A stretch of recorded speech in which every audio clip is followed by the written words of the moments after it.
Chief minister గారు union బడ్జెట్లో మనకు డబ్బులు రాలేదు, మూసీకి డబ్బులు అడిగినామంటే ఇక్కడ నుంచి కొంతమంది అడిగారు మీరు డిపిఆర్ ఇచ్చారా అని. వెంటనే ఆయన ఒక పుస్తకం చూపెట్టి మేము డిపిఆర్ కూడా సమర్పించాము, మాకు డబ్బులు ఇవ్వలేదని. ఇప్పుడేమో ఎల్ఏ మినిస్టర్ ఏమంటున్నారు, డిపిఆర్ ఇంకా తయారు కాలేదే అంటున్నారు. మరి వాళ్ళకే పొంతన లేదు ప్రభుత్వంలో. నేను ఒకటే అంటా ఉన్నా అధ్యక్ష, ఎన్ని వేల కోట్లు డిపిఆర్ అయినాక పెట్టండి, హౌస్లో పెట్టండి, డిపిఆర్ మొత్తం అయినాక పెట్టండి, చర్చ పెట్టండి. వెంకరెడ్డి గారు కూడా అన్నారు మీరు అడ్డుకోవద్దు, మాకేం లేదు సార్, 1,50,000 కోట్లు ఖర్చు అయినా సరే మీరు చేయండి, we welcome it, we are not opposing it. All we are saying is clarity ఇవ్వండి. నేను చెప్పలేదు సార్, ఇది ముఖ్యమంత్రి గారి స్టేట్మెంట్. నేనేదో ప్లకార్డులు తీసుకురాలేదు శ్రీధర్ బాబు గారు, ముఖ్యమంత్రి గారి ప్రకటన తీసుకొచ్చినా. అది కూడా ఆంధ్రజ్యోతి పత్రికలు ఏం రాసిండ్రు, 1,50,000 కోట్లతో మూసీ అభివృద్ధి అనే హెడ్డింగ్తో ఆంధ్రజ్యోతి పత్రిక రాసింది. రాసినలో ఏం చెప్పిన అధ్యక్ష, ప్రపంచ స్థాయి పర్యాటక ప్రాంతంగా చేస్తాం, విశ్వనగరంగా చేరుస్తాం, ఎక్కడి నుంచి ఎవరొచ్చినా హక్కున చేర్చుకుంటాం అని సీఎం రేవంత్ రెడ్డి అన్నారు. నేనేమంటున్నా, నేను అనేదల్లా ఒకటే, మా ప్రభుత్వం ఉన్నప్పుడు 100% ఎస్టీపీల ట్రీట్మెంట్ కోసం, ఇప్పుడు ఎంఎన్యూడి మీ దగ్గరే ఉంది చీఫ్ మినిస్టర్ గారు, 3,866 కోట్ల రూపాయలతో, ఎందుకంటే హైదరాబాద్లో ఉత్పత్తి అయ్యే సివరేజ్ 2,000 MLD, మేము ఆనాడే 2,000 MLD కెపాసిటీకి 100% ఎస్టీపీలు పూర్తి చేసే విధంగా ప్రణాళిక రూపొందించిన. మీరు మొన్నపోయి ఒకటి ఓపెన్ చేసిండ్రు, ఉప్పల్లో నల్ల చెరువు ఎస్టీపీ మీరు మొన్నపోయి ఓపెన్ చేసిండ్రు. సరే పని మేము చేసినాం, క్రిబ్బన్ మీరు కట్ చేసిరు, సంతోషం. కానీ మిగతా ఎస్టీపీలు కూడా బ్రహ్మాండంగా పూర్తి చేసినాము.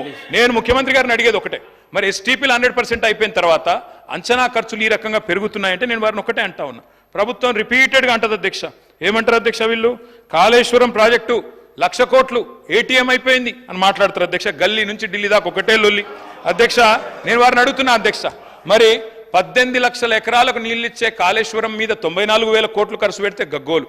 ఉత్తమ్ కుమార్ రెడ్డి గారేమో 1,47,000 కోట్లు ఖర్చు అవుతుంది కాళేశ్వరం. 18 లక్షల ఎకరాల స్థిరీకరణ, 18 లక్షల ఎకరాల కొత్త ఆయకట్టిచ్చే ప్రాజెక్టుకు 1,47,000 కోట్లు అయితేనేమో గగ్గోలు పెడతారు. మరి నేను అడుగుతున్నా అధ్యక్ష, మూసీ సుందరీకరణ విషయంలో ఈ మూసీ ప్రాజెక్టుతో మురిసే రైతులెందరూ, నిల్వ ఉంచే టీఎంసీలెన్ని, సాగులోకి వచ్చే ఎకరాలెన్ని, పెరిగే పంటల దిగుబడి ఎంత, తీర్చే పారిశ్రామిక అవసరాలు ఎంత, కొత్తగా నిర్మించే రిజర్వాయర్లు ఎంత, ప్రజలకు కలిగే లాభం ఎంత, సృష్టించే ఆదాయం ఎంత, తప్పకుండా చెప్పాలా.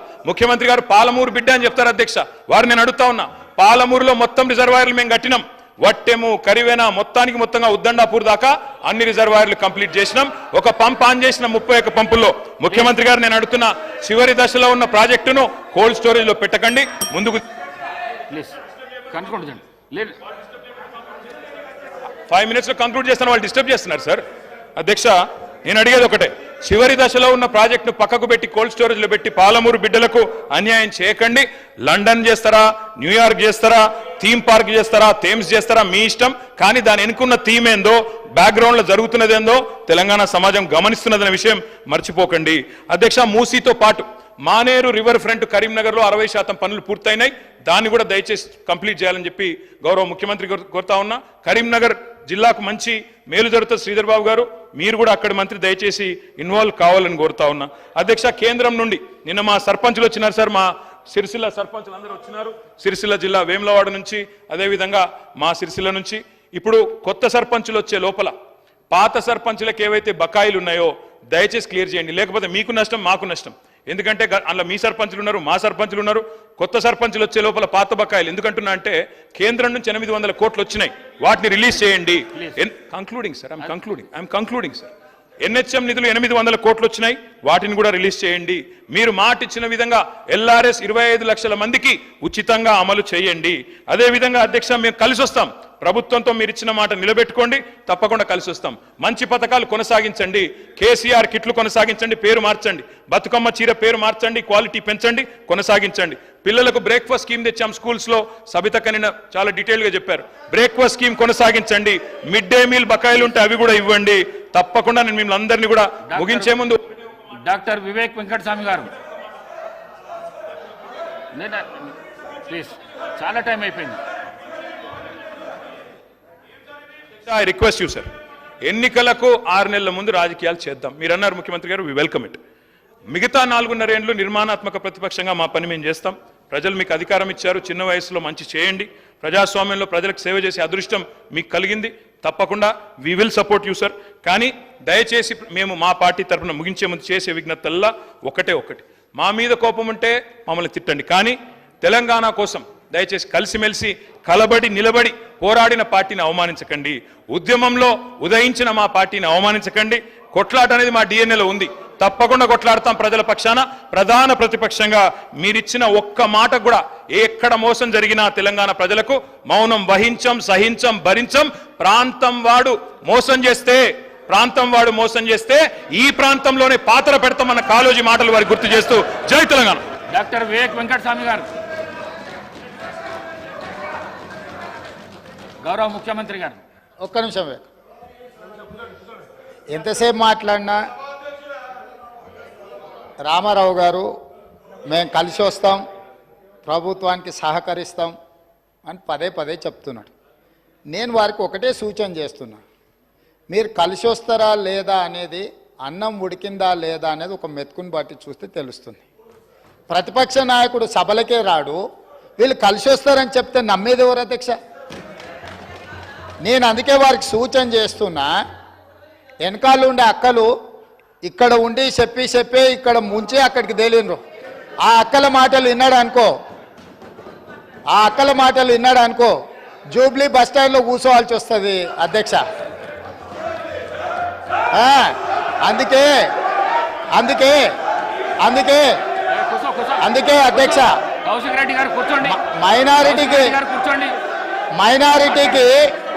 మైనారిటీకి మంత్రి ఇవ్వలేదన్నాడు.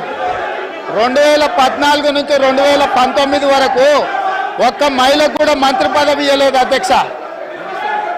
5 సంవత్సరాలు ఒక్క మహిళకు కూడా మంత్రి పదవి ఇవ్వకుండా ఈ ప్రభుత్వాన్ని, ఆనాడు ప్రభుత్వాన్ని నడిపి ఈ రోజు వచ్చి మైనారిటీలకు ఇవ్వలేదని ముసలి కన్నీరు గారుస్తారు అధ్యక్ష.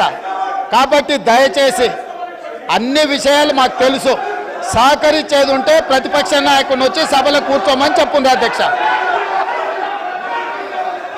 వివేక్ గారు మళ్ళీ వెళ్ళకు రాకండి. వివేక్ గారు ఈ ప్రాక్టీస్ మంచిది కాదు. మళ్ళీ వెళ్ళకు రాకండి. కొత్త సభ్యులకు ఇది నేర్పించకండి. మీరు సభా మర్యాదలను కాపాడండి. మీరు వెళ్ళండి. మీరు పల్ల రాజేశ్వర్ గారు మీరు వెళ్ళండి ప్లీజ్. మీరు వెళ్ళండి. సభా మర్యాదలను కాపాడండి. మీరు వెళ్ళండి. కూర్చోండి ప్లీజ్. కూర్చోండి.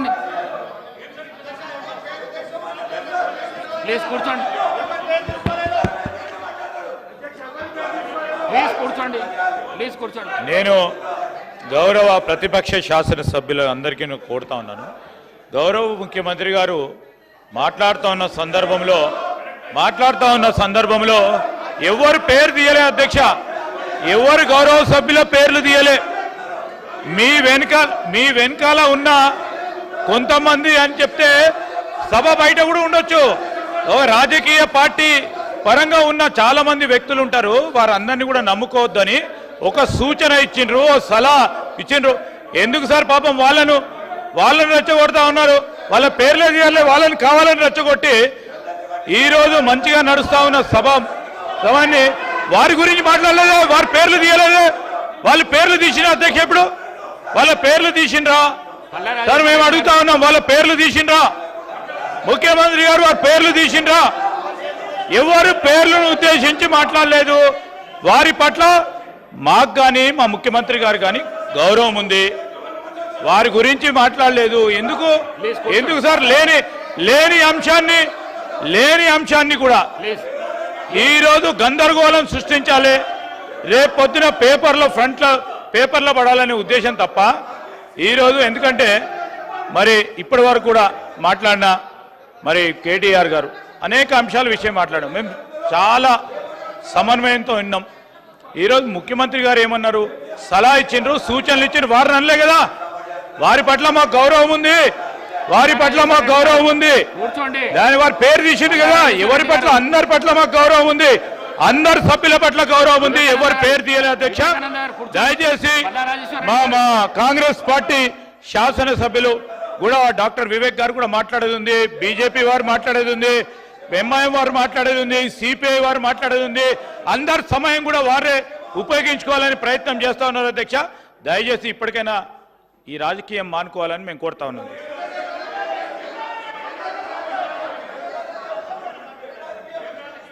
అధ్యక్ష, మొన్న వీళ్ళు గవర్నర్ను కలిసి కాంగ్రెస్ పార్టీలో వచ్చిన ఎమ్మెల్యేల మీద అనర్హత వేటు వేయాలని చెప్పారు. ఎవరి ద్వారా వేయించారు? కాంగ్రెస్లో గెలిచి ఎమ్మెల్యేగా ఉంటూ మరి టీఆర్ఎస్లో జాయిన్ అయినటువంటి సంబంధిత సోదర మంత్రి గారి ద్వారా ఇప్పించారు. అంటే ఇది ఎవరిని ప్రశ్నిస్తున్నారు? వాళ్ళు రాజీనామా చేసి తీసుకున్నారా? అదేవిధంగా మా సీఎం గారికి ఒకరిద్దరు మహిళలు తెల్లారితే మీతోటి వస్తా తమ్ముడు అని చెప్పి ఏం చేసిరో వారు అనుభవించిర్రు ఆ బాధ. ఢిల్లీ దాకా నేను వస్తున్నా అని చెప్పి ఏం మోసం చేసిర్రో రాహుల్ గాంధీ గారి దగ్గర టైం తీసుకున్నాక ఆ బాధ అనుభవించిండు. కాబట్టి కేటీఆర్ గారికి సూచన చేయడం జరిగింది. కాబట్టి ఎవరి పేరు పెట్టలేదు.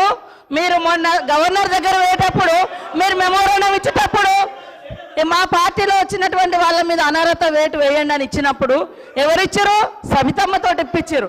మరి సబితమ్మ కాంగ్రెస్ నుంచి టీఆర్ఎస్లో పోయినప్పుడు ఇచ్చినప్పుడు ఏం తెలియదు, ఏం తెలియదు, ఏం తెలియదు.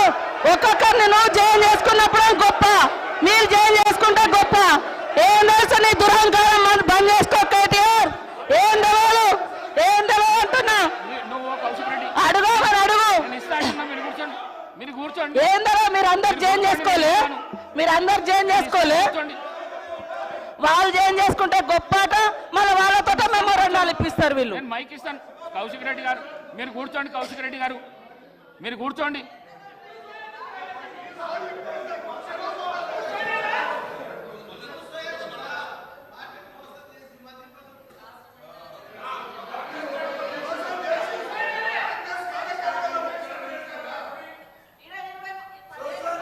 అనుభవించారు. మళ్ళీ అదే కాంగ్రెస్ విధానాల మీద తిడుతుంటే వాళ్ళిద్దరు చప్పట్లు కొట్టడం ఎంతవరకు కరెక్ట్ అధ్యక్ష? ఇప్పుడు కాంగ్రెస్ పార్టీలో 10 ఏళ్ళు మంత్రులుగా చేసిర్రు. మరి 70 ఏళ్ళ కాంగ్రెస్ విధి విధానాలు తెలిసే వాళ్ళ పదవులలో కొనసాగినప్పుడు మళ్ళీ కాంగ్రెస్ని తిడుతూ ఉంటే రోజు ఇట్లా కొడుతూ ఉండే. అది కరెక్టా అధ్యక్ష? అది కరెక్టా? నేను అందుకనే మేమెప్పుడు కూడా ఒకటి కట్టుబడి ఉన్నాం అధ్యక్ష. మంచికి బాధ్యత మాదే, చెడుకు బాధ్యత మాదే అట్లున్నప్పుడు. కానీ మంచి వాటికి మేము గొప్పవాళ్ళం, చెడ్డ వాటికి మాకు సంబంధం లేదు అని చెప్పుకునే కల్చర్ మాకు లేదు. అప్పుడు కూడా అదే చెప్పినాం. మేము పాత వాటిలలో మేము ఉన్నప్పుడు మా బాధ్యత ఉంటే మేమే బాధ్యులమని చెప్పుకున్నాం.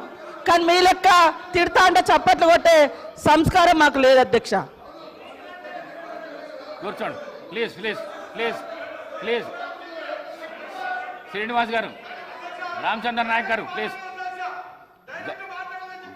గౌరవ ముఖ్యమంత్రి గారు ఎవ్వరు పేరు పెట్టి పిలవలేదు. దానికి సభా మర్యాదలు కాపాడవలసిన విషయం మీకు కూడా చెప్తున్నా. నేను ఎవరు పేరు పెట్టి పిలవలేదు, ఎవరు పేరు పెట్టి పిలవలేదు. సభానాయకుడు ఎవరు పేరు పెట్టి పిలవలేదు.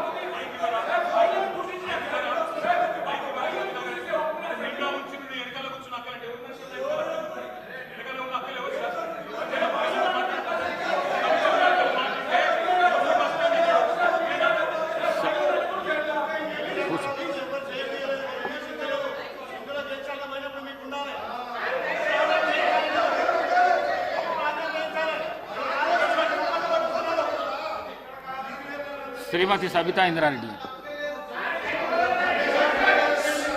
స్పీకర్ గారు మాట్లాడడానికి 1 నిమిషం అవకాశం ఇస్తే మాట్లాడతాను అధ్యక్ష. ఆగండి. రన్నింగ్ కామెంటరీ ఎందుకు? మళ్ళీ మాట్లాడుతున్నాం కదా, మీరు ఇంతసేపు చెప్పారు. మాట్లాడుతున్నాం కదా, ముఖ్యమంత్రి గారు మాట్లాడతారా? ముఖ్యమంత్రి గారు చెప్తున్నాం కదా. మేడం గారు ఈ రోజు ముఖ్యమంత్రి గారు ఎక్కడికి వెళ్ళి వచ్చిండ్రు? ఏ పార్టీలకు వెళ్ళి వచ్చిండ్రు?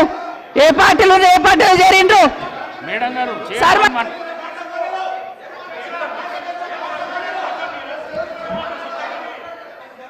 సభ మేడం గారు మీరు చైర్తో మాట్లాడండి ప్లీజ్ ప్లీజ్. చైర్తో మాట్లాడండి. సభా నాయకుడు మాట్లాడుతుంటేనే మీరు అగౌరవపరుస్తున్నారు. అధ్యక్ష 1 నిమిషం. మీరు అగౌరవపరుస్తున్నారు. ఆగమనండి అధ్యక్ష. మరి మాట్లాడడానికి అవకాశం ఇచ్చినప్పుడు ఆగమనాలి అధ్యక్ష. చర్చ పెడదాం. చైర్తో మాట్లాడండి అధ్యక్ష. తప్పకుండా చర్చ పెట్టుకుందాం. అక్కడున్న లేపాట్లకు వచ్చిండ్రు, ఎక్కడ పోయిందో తప్పకుండా చర్చ పెట్టుకుందాం. గౌరవ ముఖ్యమంత్రి గారు ముఖ్యమంత్రి అయిన తర్వాత కేసీఆర్ ఇంటి మీద వాళ్ళ కాకినా ఇంటి మీద వాళ్ళతో కాల్ చేస్తాడు. ఎంతమంది ఉన్నారు అధ్యక్ష ఇప్పుడు అక్కడ? ఎందుకు చేర్చుకున్నారు అధ్యక్ష? గౌరవ ముఖ్యమంత్రి గారు ఎంజాయ్ చేస్తున్నారు ఇప్పుడు మాట్లాడుతుంటే.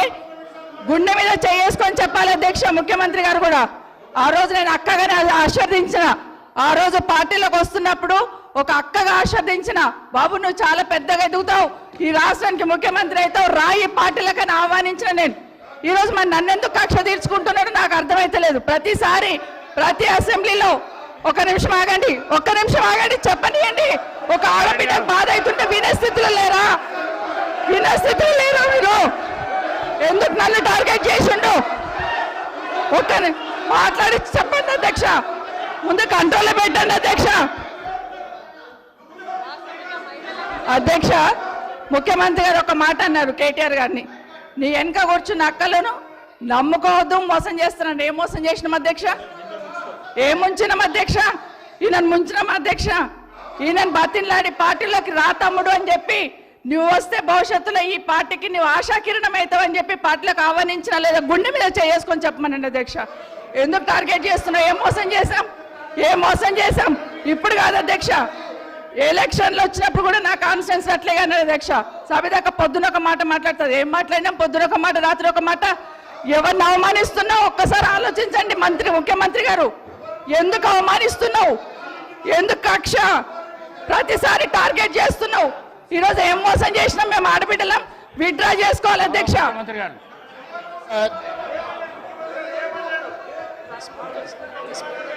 స్పీకర్ సార్, ముఖ్యమంత్రి గారు, గౌరవ ముఖ్యమంత్రి గారు, స్పీకర్ సార్, కూర్చోండి ప్లీజ్. ఇస్తా. అరే ముఖ్యమంత్రి మాట్లాడేటప్పుడు సభానాయకుడు మాట్లాడుతుంటే ఏవుతుంటే ఎట్లా? స్పీకర్ సార్, మాట్లాడండి. ప్రజా జీవితంలో ఉన్నప్పుడు వ్యక్తిగత సంభాషణ ఉంటుంది, ప్రజా జీవితంలో చర్చ ఉంటుంది. సబితక్క ఈరోజు నేను నిన్ను కాంగ్రెస్ పార్టీలోకి రమ్మన్నా పెద్ద లీడర్ అవుతావు అని చెప్పినా, పార్టీకి నీకు భవిష్యత్తు ఉంటుందని చెప్పినా అని చెప్పింది. అది వాస్తవం. కానీ ఇంకొక విషయం, ఇది మా ఇద్దరి మధ్యలో వ్యక్తిగతంగా జరిగిన చర్చని ఈరోజు సబితక్క సభలో పెట్టింది కాబట్టి దీని కొనసాగింపుగా జరిగిన కొన్ని చర్చలు కూడా నేను సభలోనే చెప్పాలి. 2000 వారి మాట విశ్వసించి సొంత అక్కగానే భావించి కుటుంబ సంబంధాల నేపథ్యంలో ఇతర రాజకీయ పరిణామాల నేపథ్యంలో నేను కాంగ్రెస్ పార్టీలో ఆనాడు తెలుగుదేశం పార్టీ సార్ సభను ఆర్డర్లో పెట్టండి సార్, వాళ్ళు కూర్చోబెట్టండి సార్. వాళ్ళు మాట్లాడేటప్పుడు వాళ్ళు లేస్తారు, వాళ్ళు మాట్లాడేటప్పుడు వాళ్ళు లేస్తారు, వాళ్ళు మాట్లాడేటప్పుడు వాళ్ళు లేస్తారు సార్. కూర్చోబెట్టిరు అధ్యక్ష, కూర్చోబెట్టిరు అధ్యక్ష వాళ్ళని. కౌశిక్ రెడ్డి గారు కేటీఆర్ గారు కూర్చోబెట్టిరు అధ్యక్ష. కూర్చోండి ప్లీజ్ మీరు కూర్చోండి. మీరు గౌరవ సభ్యులు మీరు మాట్లాడుతూ ఇప్పుడు కూర్చోబెట్టిరు అధ్యక్ష. సభ్యులు అడిగిన దానికి జవాబు అయితే ఇవ్వాలి కదా. కూర్చోండి మీరు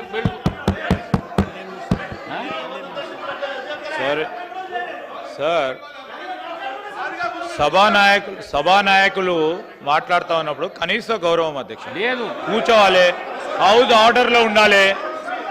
అనేక సందర్భాల్లో ఇట్లాంటి సంఘటనలు జరుగుతూ ఉంటాయి, అనుమానాలు ఉంటాయి వారికి. అవన్నీ ఈరోజు చాలామందికి తెలుసు.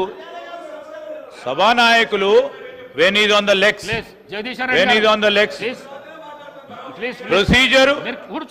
ప్రొసీజర్ పరంగా కానీ ఈ రోజు సాంప్రదాయం ప్రకారం కానీ సభానాయకుడు నిలిచినప్పుడు సభను ఆర్డర్ లో పెట్టాల్సిన ధర్మం అందరిపైన ఉంటుంది అధ్యక్ష. తప్పకుండా డైరెక్షన్ ఇవ్వండి హౌస్ కి. వారికి అంత ఇంట్రెస్ట్ లేకుండా వెళ్ళిపోమని చెప్పండి అధ్యక్ష. ఏంది మా అధ్యక్ష ప్రతి సందర్భంలో కూడా అరే వారు ఎవరు పేరు తీయలేదు అని చెప్పారు సార్, ఎవరు పేరు తీయలేదు, ఎందుకు కూలికి పడతా ఉన్నారు అధ్యక్ష? కూర్చోండి మీరు. కాదు, ఎవరు పేరు తీయలేదు అధ్యక్ష, దీంట్లో ఎవరు పేరు తీయలేదు. ఈ రోజు ఎవరు పేరు తీయలేదు. గౌరవ ముఖ్యమంత్రి గారు ఈరోజు పార్లమెంట్ సభ్యుడిగా, శాసన సభ్యుడిగా కాంగ్రెస్ పార్టీ టికెట్ పైన గెలిచారు. అది ఒక స్పష్టతతో ఈరోజు అసెంబ్లీలో రికార్డులో రావాలి. వారు ఈరోజు మేము కూడా చెప్తా ఉన్నాం, సభానాయకుడు నిలిచినప్పుడు సభా సాంప్రదాయం అధ్యక్ష, సభా సాంప్రదాయం అనేక సందర్భాల్లో చూసాం. మేము కూడా అపోజిషన్ లో ఉన్నాం. మేము సభలో ఎక్కడ మాట్లాడుతున్నప్పుడు చెప్పి ఏం మాట్లాడుతున్నారు సార్ వీళ్ళు? అనేక సందర్భాల్లో చూసినప్పుడు ఏంటది? ఏం భయపేస్తున్నాడు సార్? ఇదేం సార్? ఇదేం సార్ ఇది?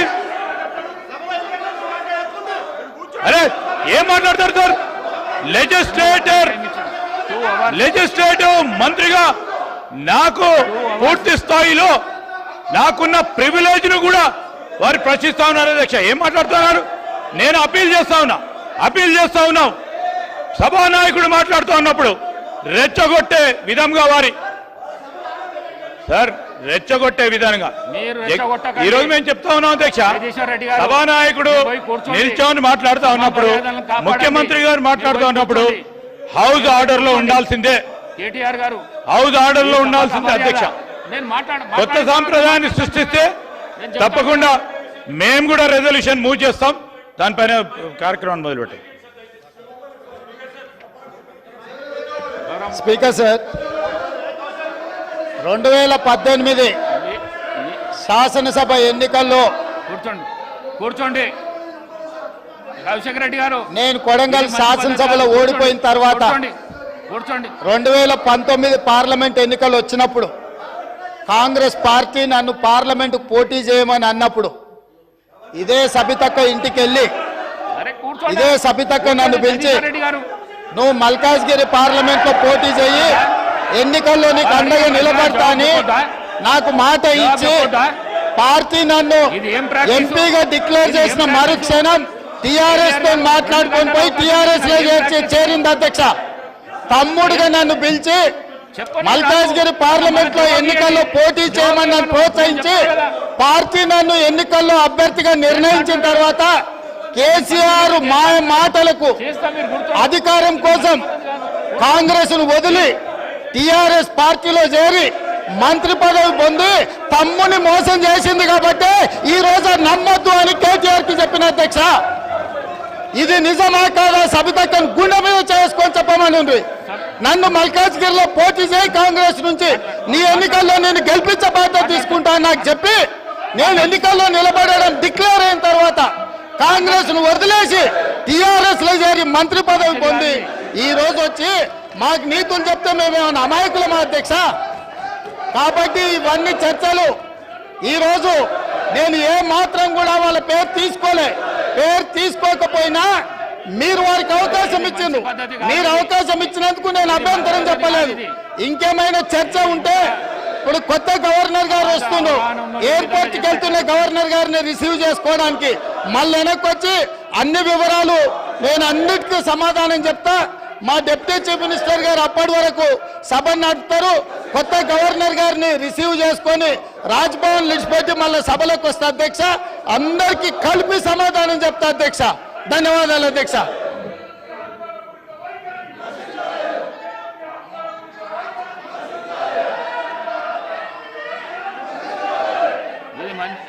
ఈ పద్ధతి మంచిది కాదు. మీరు అవలంబిస్తున్న పద్ధతి ఏదైతున్నదో మంచిది కాదు. ఇది మీరు మీ సీట్లలో పోతే మీరు ఏం అడుగుతా చేస్తా అంటున్నా. నేను మీ సీట్లలో పోతే నేను ఏదంటే చేస్తా అంటున్నా. మేడం గారు మీ సీట్లలో పోతే నేను ఏదంటే చేస్తా అంటున్నా. మీరు ఎందుకు రెచ్చగొడుతుండ్రు వాళ్ళను? ఎందుకు రెచ్చగొడుతుండ్రు? రెచ్చగొట్టుడైనా మన పని. కేటీఆర్ గారు రెచ్చగొట్టుడైనా మన పని. 2 గంటల అవకాశం ఇచ్చిన నేను మీకు ప్రతిపక్షంగా 2 అవర్స్ అవకాశం ఇచ్చిన. మీరు కూర్చోండి, మీ మాట వింటాను. కూర్చోండి. మీకు రెస్పెక్ట్ చేస్తున్నా, మీకు గౌరవం ఇస్తున్నా, మీకు గౌరవం ఇచ్చి చెప్తున్నా. కూర్చోండి, మీకు రెస్పెక్ట్. ప్లీజ్ మీరు వెళ్ళి కూర్చోండి. మాట్లాడిస్తా. వెళ్ళి కూర్చోండి. జగదీశ్వర్ రెడ్డి గారు, ఇది మంచి పద్ధతి కాదు.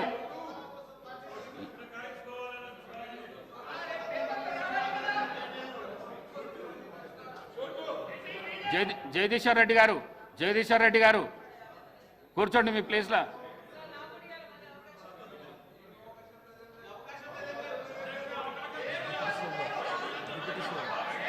డిప్యూటీ సీఎం గారు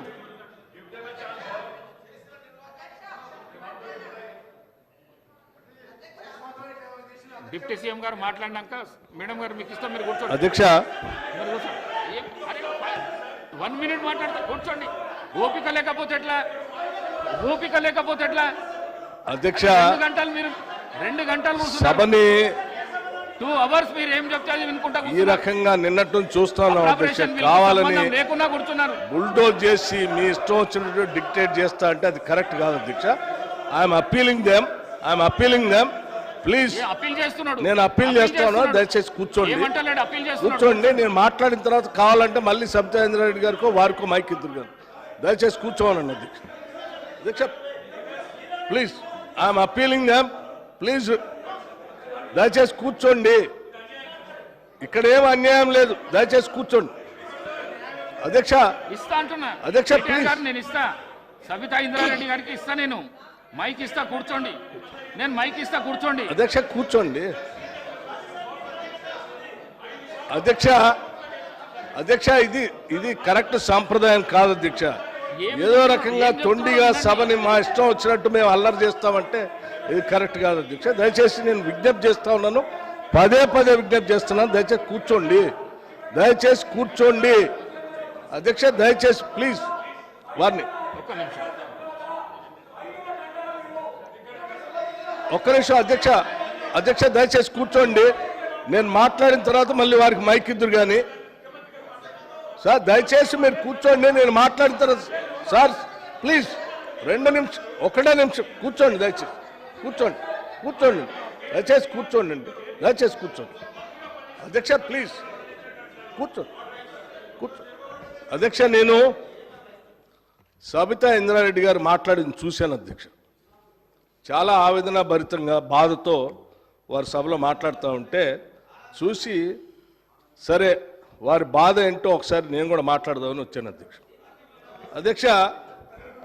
కాంగ్రెస్ పార్టీలో 2004 కంటే ముందు వేరే పార్టీలో ఉన్నటువంటి సబితా ఇంద్రారెడ్డి గారిని కాంగ్రెస్ పార్టీలో చేర్చుకొని టిక్కెట్ ఇచ్చి వారిని 5 సంవత్సరాలు ఫుల్ ఫ్లెడ్జ్డ్గా మంత్రి చేసి 2009లో మళ్ళీ టికెట్ ఇచ్చి మళ్ళీ మంత్రి చేసి ఒక దశాబ్ద కాలం అధ్యక్ష అత్యంత ముఖ్యమైనటువంటి పోర్ట్ఫోలియోలు వారికి ఇచ్చి ఒక దశాబ్ద కాలం వారు మంత్రిగా కాంగ్రెస్ పార్టీ చేసింది అధ్యక్ష. 2009 వినండి, 2009 నుంచి 2014 వరకు మంత్రిగా ఉన్నటువంటి సబితా ఇంద్రారెడ్డి గారికి 2014లో కూడా కాంగ్రెస్ పార్టీ టికెట్ ఇచ్చింది అధ్యక్ష. సరే దురదృష్టమో అదృష్టమో 2014లో కాంగ్రెస్ పార్టీ అధికారంలో రాలేదు, టీఆర్ఎస్ పార్టీ అధికారంలోకి వచ్చింది అధ్యక్ష. కాంగ్రెస్ పార్టీ బాగా ఆలోచన చేసి ఈ రాష్ట్రంలో తెలంగాణలో కాంగ్రెస్ పార్టీ లెజిస్లేచర్ పార్టీ నాయకుడిగా, ఒక సిఎల్పి లీడర్గా, ఒక ఎల్ఓపిగా, ఈ సభకి ప్రతిపక్ష నాయకుడిగా కాంగ్రెస్ పార్టీ పెద్ద హృదయంతో నన్ను ఆ రోజు ఎల్ఓపిగా నిర్ణయించింది అధ్యక్ష. ఒక బలహీన వర్గాల దళిత వర్గానికి సంబంధించిన నన్ను